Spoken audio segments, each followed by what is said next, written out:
na pinafile, i-follow up lang namin. Bakit daw hindi tayo sumabay nung Monday nag-file at bakit ngayong araw lang? Siyempre Parang dahil hindi tayo naunahan. Yun ang mga napaghandaan ba natin yung ginagawa nila na inunahan tayo para i-technical yung mga pag-file natin at maharang?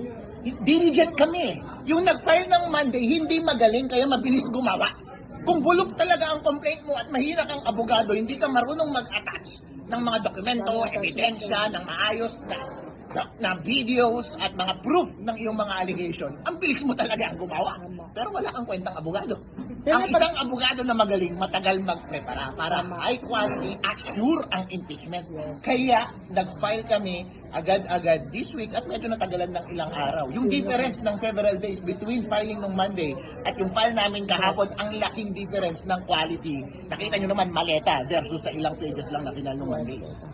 So last year po ba napaghandaan nyo na po ang mag-file ng impeachment or nitong January lang?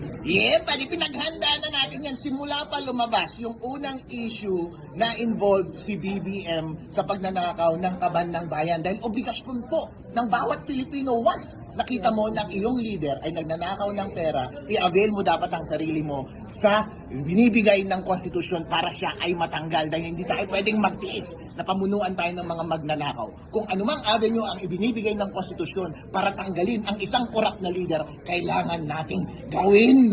Kaya handang-handa kami para sa impeachment na ito, kaso nga lang pinurnada tayo kahapon. If ever, attorney, titingnan natin yung negative side, if ever talaga na gagawa talaga sila ng maraming technicality.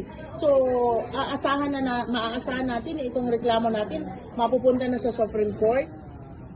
Sabi ng mga kasama ko kanina, seryosong kinokonsidera namin. Pero, Solje, yung deputy mo, lalo ka na BBM, kabahan na kayo. Yes. Dahil hindi kami titigil at hahabulin namin kayo. Kami, yung grupo namin, kami yung tipong hindi nagpapatalo. Kilala nyo kami. Yes, attorney.